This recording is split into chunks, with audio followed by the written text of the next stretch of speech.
Please welcome President and Chief Legal Officer, Salesforce, Sebastian Niles. Hello, everyone. I mean, what an incredible week of Dreamforce, and as some of you may have heard, Agentforce we've already had. Really want to thank all of you, for joining us today, joining us this entire week.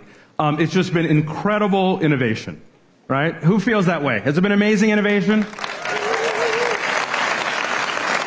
And I also want to just say thank you and say just how impressed we at Salesforce have been about all of you trailblazers, and that the innovation, yes, that we bring is actually the innovation that you help us create and deliver. So give yourselves, please, a round of applause. I mean that very seriously. But for how many of you is this your first Dreamforce? Not bad. How many of you might this be your first government public sector keynote?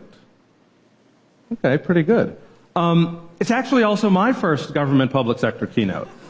I've, again, really delighted, to be here. In my role, I, work hand in glove, right, with our global government affairs, the legal and policy teams, the ethics teams, right, kind of drive forward, yes, our mission, but again, working so closely, with so many of you on your priorities.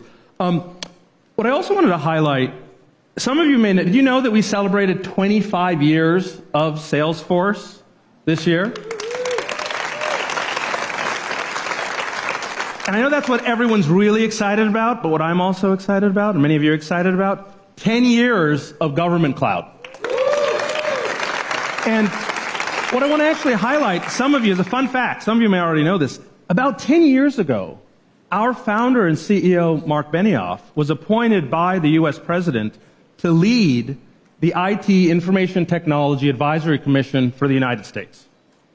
And I highlight that because this year, right, Mark, and I have been, for the Department of Homeland Security, the new AI Safety and Security Board. You can imagine those meetings, they're inspiring, they're energizing, they're quite intense. But this commitment, right, to public sector and government cloud is really in our DNA and really part of our values, and mission. And look, the innovation that we've been bringing, for so long, especially when it comes to public sector, we appreciate that what is fundamental is trust. What's also pretty fundamental is compliance and certifications, right? So, from our FedRAMP moderate, right, to impact level 5, right, and we're not done. And we're going to seek continuing to drive this trusted innovation, for you. Look, what I also wanted to highlight, and you're going to hear about it today, is a whole sets of different types of innovation, that we're bringing to the government, to public sector. I also have an announcement. So, Government Cloud Premium, right, is now available today. We had launched, a dedicated special environment, right, for the Department of Defense. And with Government Cloud Premium, right, we're taking that to a whole new level in terms of how you can meet your compliance requirements, right, for handling, storing, processing classified information, right, for the intelligence and defense sector. And obviously, you can learn more at compliance.salesforce.com. Look, but what I also wanted to really highlight today is this next era that we're in around AI, around agents, around digital transformation, right, is a trust revolution. And when we think of ourselves at Salesforce about our mission being clear for each and every one of you, right, that our mission has to be to deliver trusted government innovation. But why? Well, the why is so that each of you, right, can deliver that trusted government innovation, deliver on your mission for your constituents, right, for your communities, for your citizens, but for who else? For your principals, right? That's pretty important too. And so as we look again around the AI revolution that we're in, that we do see as a trust revolution, we also sort of step back and realize that we're all in this together, and we need to make this easy. We need to make it accessible, right? We need to make it effective. We need to make it efficient. And that's also always been what sort of powered our view, right, around for all of our sectors, all of our constituents, right, all of our customers. And that through the Salesforce platform, through all these different waves, right, of innovation, where the government has often really been leading it, right, is as we move forward, right, whether it's, sort of driving forward with AI and data and agents, whether it's as we think of our customer 360. Who's heard of the customer 360 before? But when it comes to public sector, what do we really mean by that, right? It's the constituent 360, right? It's the community 360. It's the citizen 360. But all built on this trusted, reliable, compliant, certified Salesforce platform. Now, here's something else that we see, that we know across industries. Each and every one of you are working tirelessly, right? Day after day, often night after night, right? To serve the mission, to serve the purpose, to serve your constituents. A good friend of mine often sort of says to me, Sebastian, now is not the time to be tired. I say, okay. But look, we also have workforces, right, that are overwhelmed. There's so much that we need to do, right? Who's heard, can we do more with less? Right? Okay, let's do that. But we need technology, we need transformation, and we need to also always recognize that the promise of government, right, has always been proactive government. So what's the data show? What are our stats? What does our research show? Look, 9 out of 10 kind of government services are still being delivered reactively, right? 93% is not being delivered proactively. We do believe that technology and digital transformation can enable, right, each of you and all of us to start to realize even more of that vision of proactive government, responsive government, obviously helpful government. But again, there are these gaps because obviously all of your constituents, right, are expecting more, right? They're expecting, can't the government operate always, right? So like the best-in-class, enterprise-grade, private sector entity? Absolutely. And there's many things, obviously, the private sector learns from government. What I also want to highlight, though, is that I mentioned earlier that this AI revolution, there's a trust revolution, there's this gap. As we kind of look ahead to how do you solve this trust gap, and we've learned from so many of you about how to tackle, right, this trust gap, is that we think we do definitely need 3 things, right? We need that smart, proactive policy, right? We need the right kind of smart, common sense governance, right? Why? So that you can deliver trusted outcomes day in, day out, and yes, for government 24/7, right? Night in and, night out. But again, there is this gap, right? On the one hand, we feel urgency, we feel pressure, we see the need, the requirement, the obligation to deliver, to bring AI forward for communities, for citizens, for the world. There's also the risks, right? Opportunity and risk. I was with some government officials recently, and they sort of said, very kind of important, difficult, complicated area. Promise and peril, right? And the stakes are so high, right, when it comes to, sort of public sector, public sector work. And so there also, when we talk about the stakes being high, if we let the risks prevent us from being smart around what are the guardrails, what's the governance, what's the guidance we need to make progress, well, then we also are living with, as many of you are, what are the costs of inaction? So many of you know, I think we have hundreds, I don't know, maybe it's thousands of mobile apps, right? Customer-facing, citizen-facing mobile apps. This was going to be the secret. This was going to drive everything forward. Well, what we all found, right, and we found them as users, right? Who here is a constituent of some government agency? All of us, right? Not all of these sort of applications and the technologies, were they putting kind of the customer, the constituent at the center? Right? Were we sort of grappling with sort of the issues in a way to reduce backlog, right? To not have to deal with hundreds of millions of dollars, right? Sort of avoidable costs. And also, as you kind of look at sort of different set of agencies, yes, there is kind of a whole of government approach, just like there's a whole of private sector approach to let's really figure out what are the right use cases, how do you use technology, how do we think about AI, how do we think about it in an enterprise grade ready, public sector ready solutions.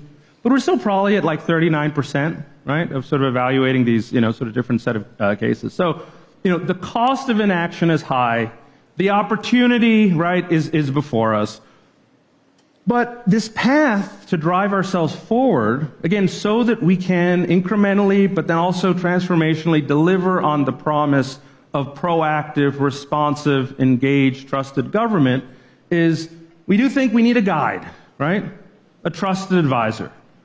And at Salesforce, we have been privileged to be your trusted advisor for governments and agencies and organizations, certainly here in the US, but really throughout the world. And as we look forward, right, to a data-powered future, to a trusted AI, right, enabled and empowered future, to agent-assisted action, that's the vision.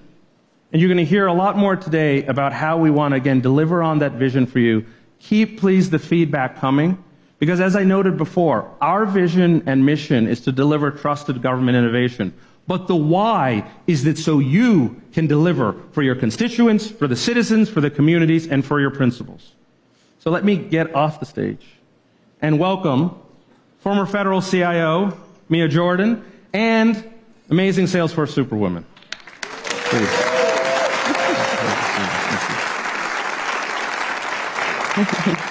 Thank you so much, Sebastian, and welcome to you all at the Public Sector Keynote. You know, they say life can only be understood backwards, but that it must be lived forward. Well, what does that mean? It means you can't really connect the dots until the dots appear. Let me explain. From a backwards-looking perspective, the dots are all there. But from a forward-looking perspective, as we look into the future, it's a blank slate. It's scary until we put the dots in place. Just think about how much IT and technology has revolutionized our lives over the last 10 years. Well, we can see that now, right? From smartphones to virtual reality, and if you've been around town, self-driving cars. These innovations have made our lives more convenient and opened up endless possibilities. In other words, back then, a bunch of stuff was hard, seemingly impossible. But now it's easy, it's almost effortless. And not a day goes by that we're not talking about AI, right? Even though it's been around for quite some time, people are realizing just how powerful it can be. So let me be clear.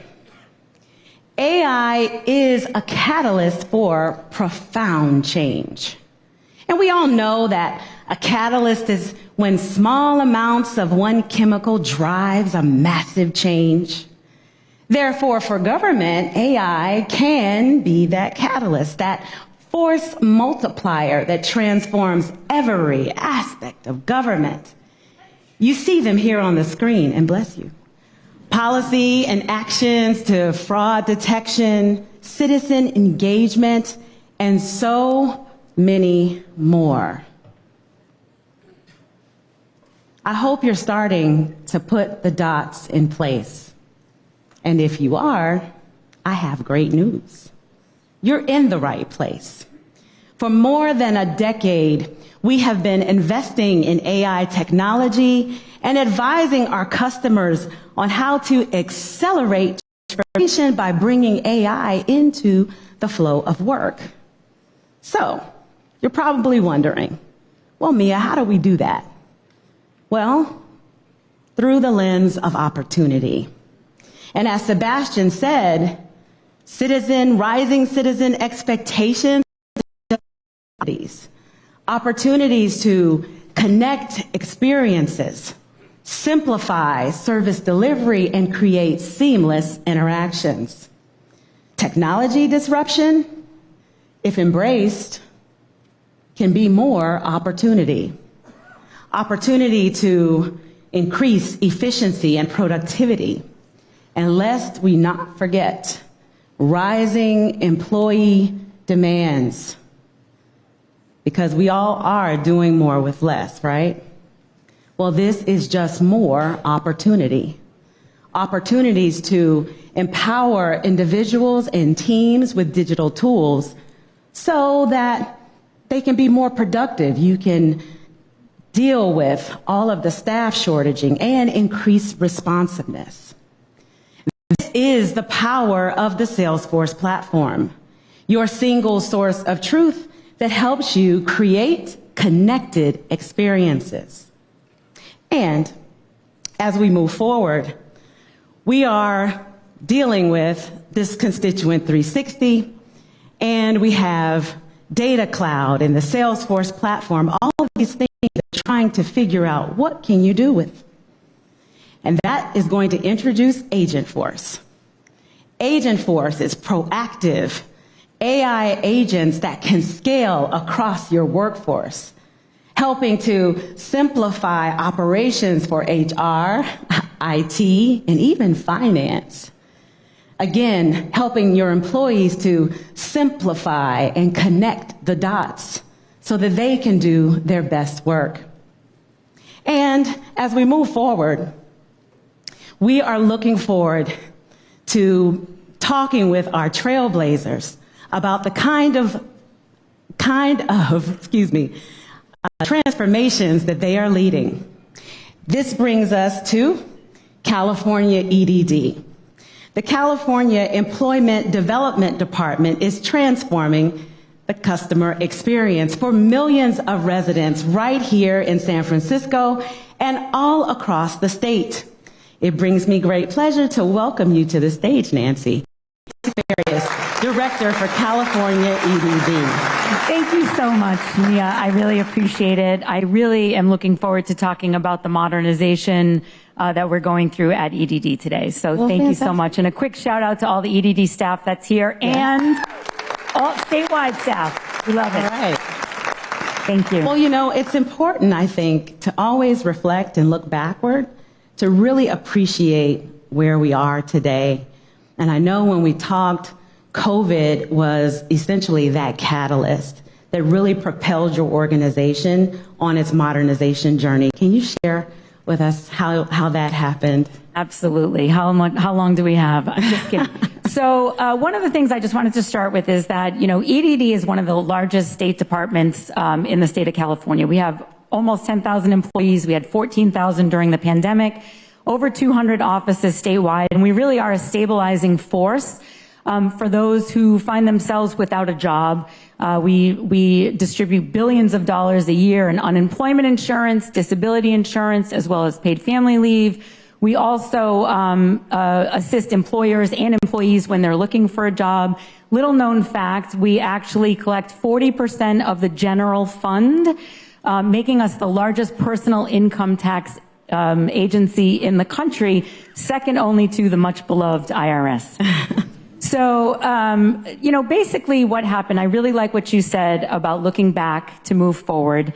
And you know, we think about that a lot at EDD. I think Winston Churchill said, never let a crisis go to waste. That's right. And we certainly did not. And so the pandemic really had us looking back at the modernization project that was underway, and we had to rethink a few things. So we came up with a new modernization project, and luckily the governor actually, Governor Gavin Newsom here in California, he created a strike team. So we had the opportunity to take a step back and to look at the modernization effort that was underway. And what we did is we created EDD Next, which is our new modernization effort. And we really had an opportunity to look at, are we serving the needs of our customers? That was really the thing that we weren't doing, and that was witnessed by the number of claims that we had, and of course that the press was calling us every day. So we knew we weren't doing that. So that really was the impetus for us moving forward. And the second thing we had to do is really look at our policies and procedures. Those were also very outdated. We had just as an example, we had a random policy that said if you had 15 letters in your last name, you had to be manually looked at by staff. We don't have that policy anymore. Oh my gosh. Well, there's a lot. I could go on and on. I can imagine. You know, customer centricity is key. And so Tony Robbins has this quote that he says, where, you know, there's only two things that really inspire people to change, which is pain or pleasure, right? And so really being able to understand what wasn't working for your constituents, I'm sure, impacted your approach and your priorities. So how did then you move forward, kind of knowing what the state of things were, with making sure that customer centricity was embedded in your priorities and in your approach? That's really a great question. I mean, I think when people deal with government, they want one of two things, besides, of course, not having to deal with government at all.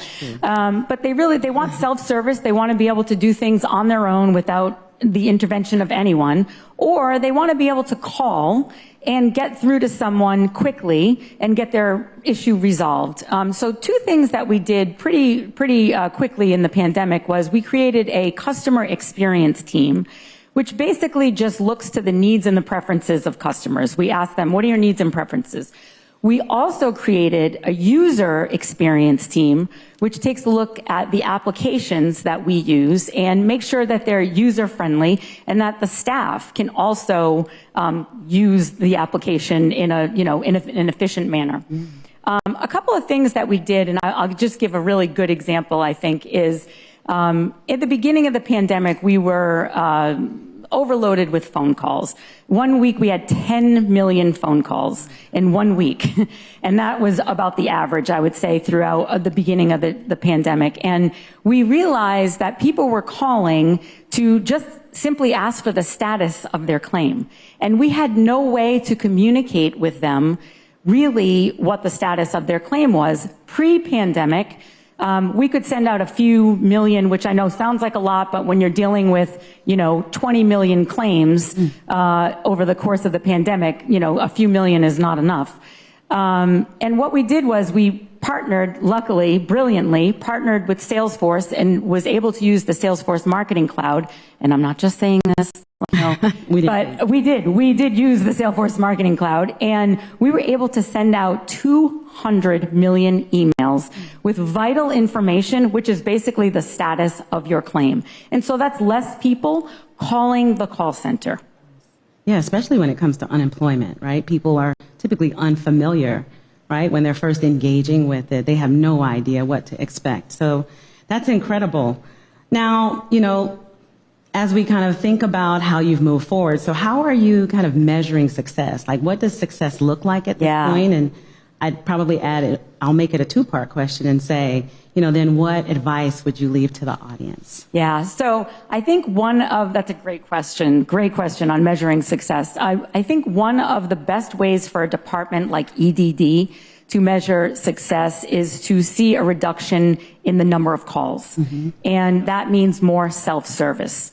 And I will tell you that one of the best examples that I can give, and it is, again, another Salesforce example, but this is truly the best example.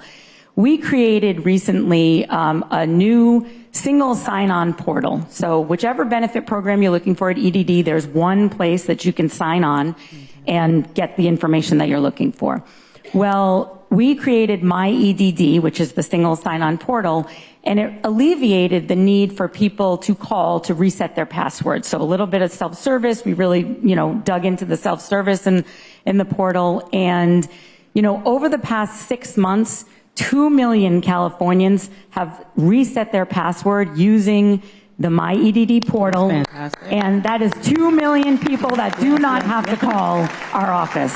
So it's really amazing. And we thank Salesforce, of course, for all of their help, because we can't do this alone. Our employees are amazing, but we need vendor partners to help us. Yeah, so what advice would you leave? Oh, advice, yeah. So, my advice is, don't wait until you're, in a pandemic to modernize.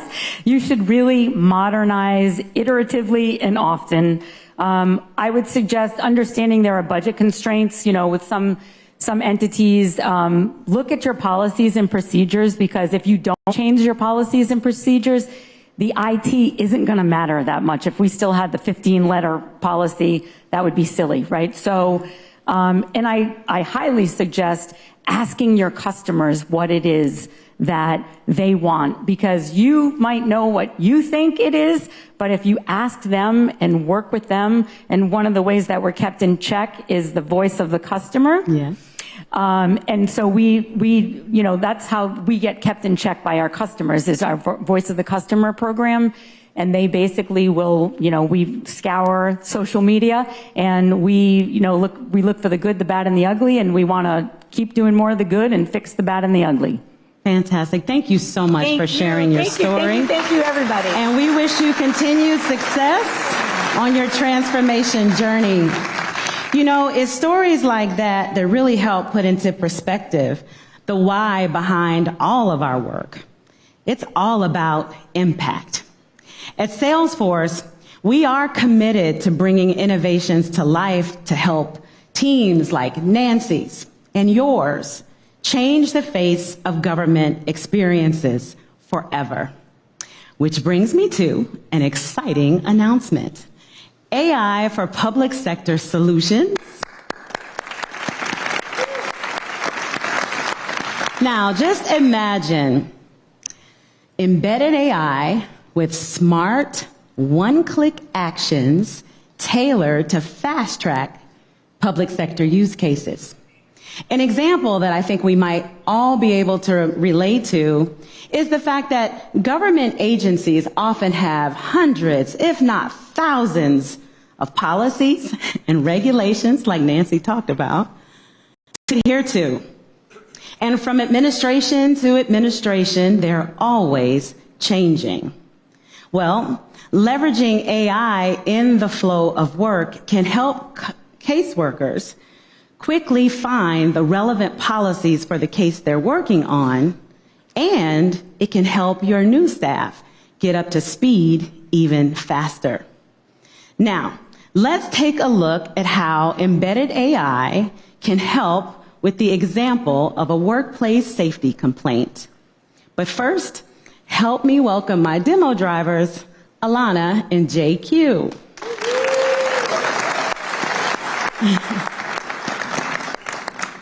So let's get oriented. You are looking at a workplace safety complaint.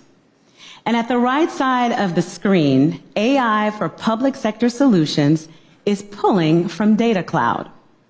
This is where the caseworker will be presented with relevant policies for the case they're working on, and they will be able to create an on-site action plan. This on-site action plan will include relevant tasks for the inspector once they're on site. Now, this might look like magic, but I'm going to show you how this was done in 3 simple steps. Step 1, identify your data. Now, we know that government agencies want to be able to use their data from the source where their data lives, and that means you can use your data outside of Salesforce to connect to in sources such as Amazon S3, Azure, shared drives, even LLMs. Step 2, connect your data using Data Cloud. Now, we're going to look under the hood really quickly on how to do this with little to no technical experience, which means without a single line of code. Data Cloud allows you to map your data and seamlessly connect to those external stored policies that we talked about. And finally, step 3, surface your data with a prompt. Now, at the start of the demo on the main page, we use the policy assistant. Behind the policy assistant is a prompt template. When the prompt template is used, key data from the case is mapped to the policy documents that you've retrieved from Data Cloud. This allows the caseworker to understand the policies that apply, as well as gain insights and take action. Again, this might look like magic, but this is how AI can help multiply the impact of your workforce and enhance outcomes. Help me thank my demo drivers, Alana and JQ. And now to take us deeper into data, please welcome my colleague, Susan Go. Thank you, Mia. So as you've been hearing, data plus AI plus action is an opportunity. But you might be thinking, where do I even begin? Well, what if I asked you to consider the many ways that you are already using AI in your day-to-day? Let me take you down memory lane and share a simple story of my personal journey to AI. I was 10, and in the third row, the row that faces backwards, of our family station wagon about to start a road trip. We would often travel with other families, so we would meet at a central spot, and then my dad and all the other dads would gather around the hood of the car with the giant paper road map splayed open, and we'd chart our path. Then we'd all pile in our cars, and the caravan would hit the road. Now, maybe every 100 or 200 miles or so, the caravan would have to pull over to make sure we were still on the right path. Fast forward, I'm in my early 20s, picking up my rental car, about to go to a customer meeting. And like those childhood road trips, I needed to chart a path to somewhere new. But this time, I didn't need my giant paper road map because I had the internet. I had MapQuest. So I printed out my directions on MapQuest, and I hit the road. Now, maybe I took a wrong turn or two, and those MapQuest directions quickly became useless, and I pulled over at a gas station to get back on the right path. Fast forward to today. I'm in my late 40s, and wow, how things have changed. Now, when I go on a road trip to a new city, or even a familiar spot, all I need is my phone. No more giant paper road maps, no more MapQuest printouts, because I have access to dozens of navigation apps at my fingertips. And I have the power of AI in the palm of my hand. And I don't just use my navigation apps when I'm going somewhere new. I use it all the time because it'll alert me if there's a hazard ahead, and it'll reroute me if there's traffic. And all of that is possible because of data, huge amounts of data. Data coming from satellite imagery, from public highway transportation authorities, from traffic reports, and from you, your toll transponder, and the data that you're sharing with those very same navigation apps. All that data is consolidated and used in real time with AI. When you get rerouted due to traffic, that's AI. When you search for a place and your app recognizes where you are and suggests likely matches, that's AI. AI is not just about getting on the right path, but the best path. And now, I only stop at gas stations when I need gas. The point I'm making is AI is everywhere, and data is what makes it possible. But data is also the source of some of our biggest headaches. 72% of an organization's applications are disconnected. So think about in your organization, the number of applications you have. You have potentially that many data silos, resulting in multiple versions of your constituents. Consider your local town or city where you live. As a resident, you've probably engaged with a number of services. You may have bought a home, registered for garbage collection, filed a permit for a home renovation project, and enrolled your children in public school. Now imagine if your local government had a unified, accurate view of all these interactions you've had across different departments. They would have high-quality, harmonized data about you and your household, allowing them to better anticipate your needs and provide proactive service. But that requires breaking down data silos, establishing common data standards, and creating a single source of truth that's available across the organization. Great news. This is where Salesforce excels. Salesforce unifies all of your data and securely connects it in real time with intelligent action. Now let's go back to your city and imagine that when you go to file your permit for your home renovation project, thanks to data plus AI plus action, the caseworker or the digital AI agent also schedules your inspection, arranges for proper removal of construction debris, and also updates your property tax records when your project is done to reflect the increased value of your home. That'd be pretty awesome, right? Trusted AI experiences are what happen when you take high-quality, harmonized data, bring AI into the flow of work on Salesforce's trusted platform, and take action, human or digital. New disruptive technology like AI is an opportunity. In my lifetime, I've experienced giant paper roadmaps to maps powered by AI. And my needs of simply getting from point A to point B have evolved to my expectations of getting to point B as efficiently as possible. It's no longer a matter of not getting lost. It's a matter of leading the way. And this is your time to lead the way, to create connected experiences, to improve productivity and efficiency, and to empower your teams with digital tools. The City of New York is leading the way in how they are transforming services for their residents. Please help me welcome to the stage CTO Matthew Frazier. Thank you so much. Thank you for being here. Happy to be here. So we've been talking a lot about AI and the transformative power it has, and the city is actually leading on this front.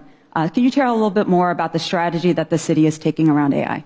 Sure thing. So in New York City, one of the things that we wanted to make sure, as we evolved in the AI space, we had to make sure that we did so in a smart way, in a way that was sustainable.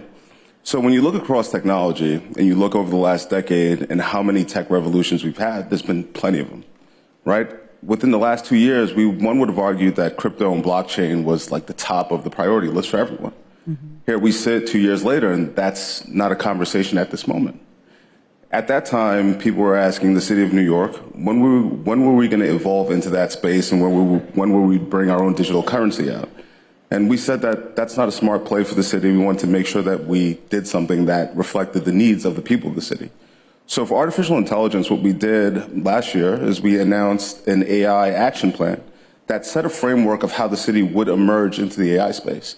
And one of the things that it did that was fairly unique was it said that we wouldn't make those decisions on our own. We would bring our colleagues, not just in the public sector space, but in the private sector space to help us rationalize the decisions that we use to invest. Because it's very easy for a government entity, especially an entity like the City of New York, to make decisions unilaterally in terms of what's the best thing to invest in, and then find ourselves in a position where we've dumped a couple of $1 million in a tool that nobody uses. So what we did in partnership in assessing the city's workforce is we tried to figure out where do we have the greatest need. And assessing that, coming out of the pandemic, we found a couple of issues. In 2020 and 2021, the world basically went on lockdown. COVID happened, everyone got shut in, and then we found a couple of key problems. One thing that we found was that across our public housing system, we only had 20 to 40% of our public housing system that had access to broadband. So we had to fix that problem in the first year of our administration. But then what we found was when people needed access to public benefits, getting access was complicated, the paperwork was complex, and imagine being a single mother trying to get access to subsidized childcare. You walk into an agency, you have to fill out a paper document that's at least 14 to 20 pages. You submit that document, and then you find out 30 days later that the agency that you applied for isn't something that you're eligible, and they send you somewhere else. So what we did in partnership with Salesforce is we said, instead of having this single pane or this single touch experience around individual applications, how about we create a connected experience where someone can apply for a benefit, and when they apply for that benefit, they can get an eligibility determination, not just on the thing that they applied for and the place that they applied for, but anywhere else that they may be eligible for that same service. So now for childcare, since the launch of the program, we've had over 90,000 families apply and get access to childcare. And like for us, it's a big win in a city like New York. And what that means is it creates economic activity because now people are going back to work. They have stable childcare. And it's no surprise that since the pandemic in New York City, we've reclaimed every job that we've lost. And we see residency going up in the city. Wow, that's incredible. And I think what's so incredible about public sector and why it's so special for us to be able to support your mission is what you described, right? Putting the needs of your residents first and having that drive the services and where you invest in technology. So can you share a little bit about what you see as next on the roadmap for what you want to take on with AI or really just any technology transformation? Yeah, so I'd say there's a couple of places where AI is going to play a very strong role. If you look over the past decade for us, AI has been fundamental in our cybersecurity mission. So as it stands right now, our weekly average is about 100 billion cyber events per week. And we use AI to distill that down to less than 50 things that anyone looks at, right? Without AI, we wouldn't even be able to defend our city on the digital space. We wouldn't be able to defend our public utilities. So AI is critical in that space, and we're going to continue to invest there. But one of the things that we want to do is look at across industries and take some other successes and apply it to the government. So many of you at home, you receive a paper notice in the mail, or you get an email that says you're pre-approved for a credit card. And that credit card has a threshold, and you have a date where you can apply by. And now you understand If you apply, you get the card, you get all this great stuff. How come people that need access to the public services can't get that same benefit? So when you apply to a thing like childcare, we now know what your household looks like. We now know what your income looks like. We now know what your dependents look like. That's enough information for us to do eligibility determinations on a number of services. So what we're looking to embark into the era over the next year or so is we want to get out of the space where people have to come directly and apply, where when you apply for one thing, we can proactively serve you with everything else that you're entitled to.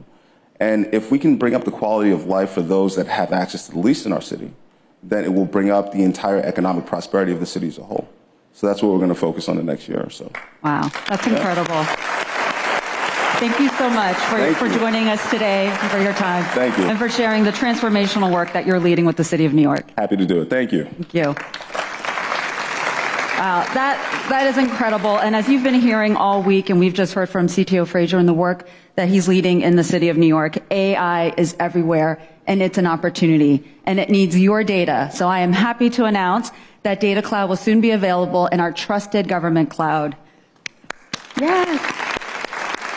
As a one-of-its-kind data platform, Data Cloud harmonizes all of your trusted data across your organization.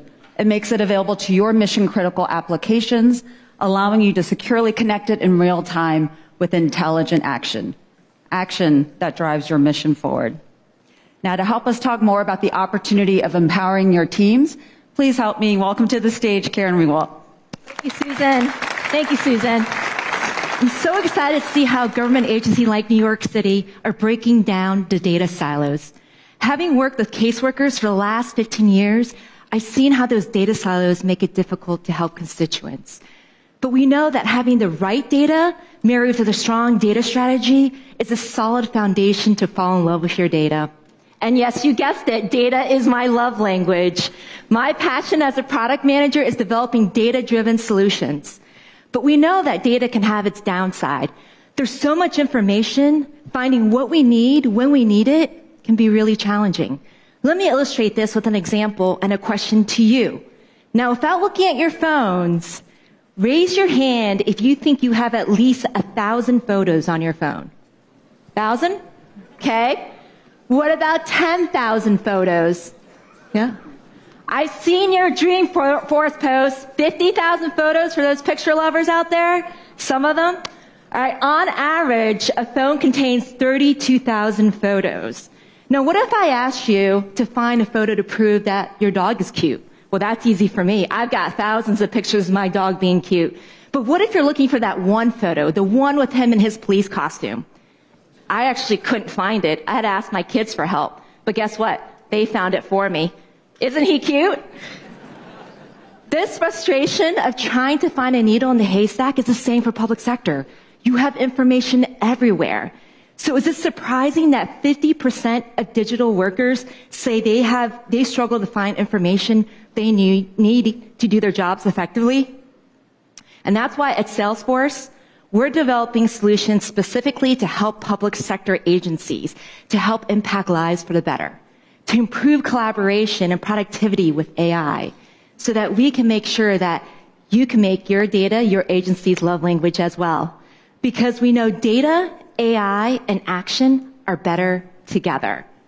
Now, we know you need also to collaborate and be able to do that. In order to do that, we need to do it with Slack, our communication platform, designed for humans and AI to drive success together. Now, you heard earlier from Mia that what we can do now with AI is improve what we can do. And that's an opportunity to connect experiences. And also, what you heard from Susan, AI is all around us, but data is what makes it effective. It's an opportunity for us to be able to simplify service delivery. And now what I'm adding to it is the ability to use actionable data to be able to share it, to make and create seamless experiences. Because a proactive government is one that is efficient, active, agile, and inspiring as well. Okay. Now, we know that in addition to being a proactive government, we have to be able to help and identify the way that we're looking at things and being able to identify how we look at things. And now, when we look at, I know many of you have probably seen an episode of Law & Order, What is that investigator trying to do? They're trying to put together evidence, bit by bit, to get a holistic picture in order to resolve the case. We also understand public sector needs to simplify complex case management. And I have great news for you. We've already been doing that with public sector solutions. We've been helping you accelerate the intake of a license all the way to the approval process. And we've also been helping you transform the efficiency of government benefit programs. And today, I'm excited to announce that we are also looking at investigative case management.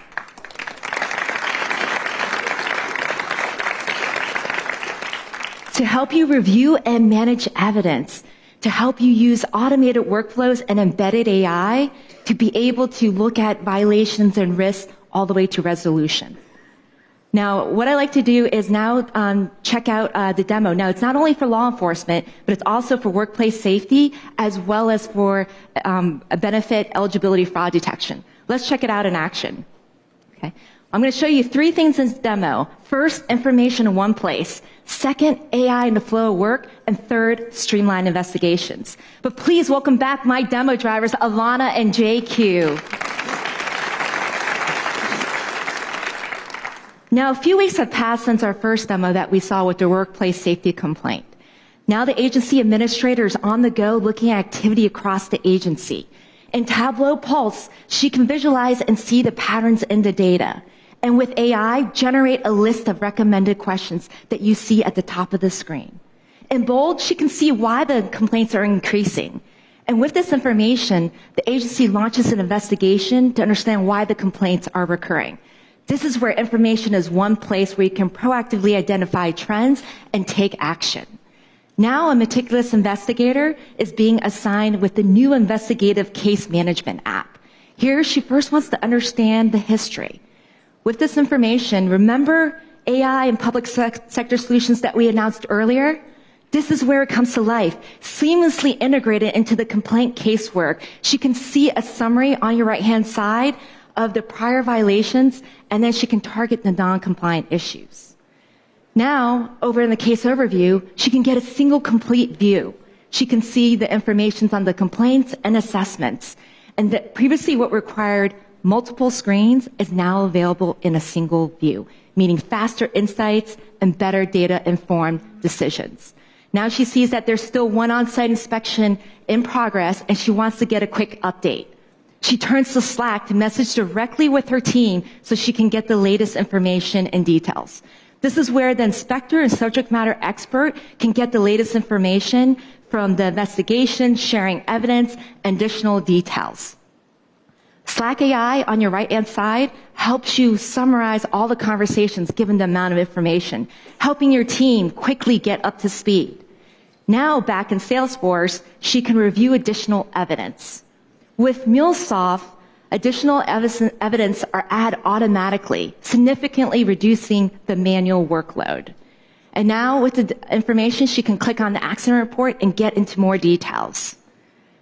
At this point, she has all the relevant information she needs for the investigation, and she can see that violations have been identified to generate fines, and corrective actions have been taken to make sure that the issues are addressed with speed and accuracy. Thank you, Alana and JQ, for walking us through the demo. Really appreciate it. Please give them a round of applause. Now, what you saw in the demo is first, information in one place so you can proactively identify trends and take action. Second, AI in the flow of work, empowering the investigator to get the most impactful decision. And third, streamline investigation in public sector solutions, turning complex, fragmented processes into an efficient one.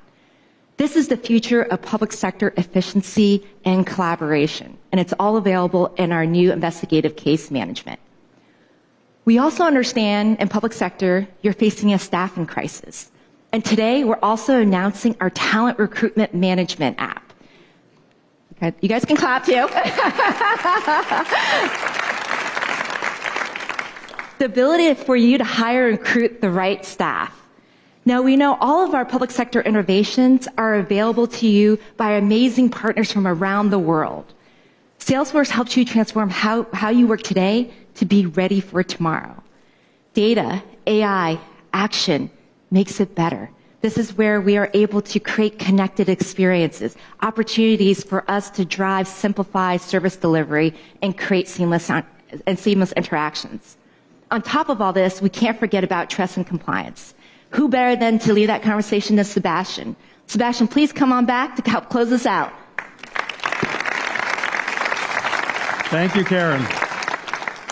I am just inspired, moved, and energized by the success stories you heard from our government trailblazers. And I believe that any of you could have been up here too talking about your success stories. You've heard today about the enterprise AI, right, sort of approaches, right, kind of this. You've heard about some incredible innovation available now. You've heard about incredible innovation that's on its way. But what we all also heard about, and what you're living every day, is about the trust, responsibility, and impact that is fundamental to public sector, to your constituents, to your communities, right, so to each of us. Look, we are proud of our compliance journey. It's a long list of compliance achievements, sure, but this enables us to be a stronger partner, right, to all of you, to our customers everywhere.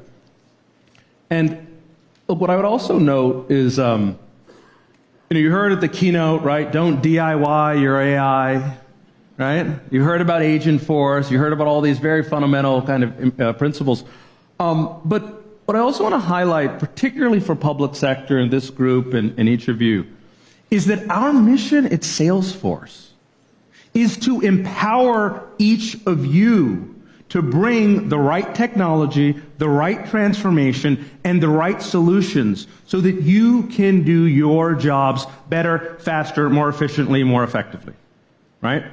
We want to be your partner. We want to be your trusted advisor in this. Ask us. We have new tools. We have new educational, right, sort of set of approaches on this. And, right, just stepping back, right, sort of just 3 points. Our success as a company is secondary to the success of each of you as our customers, to the success of your constituents, to the success of the citizenry.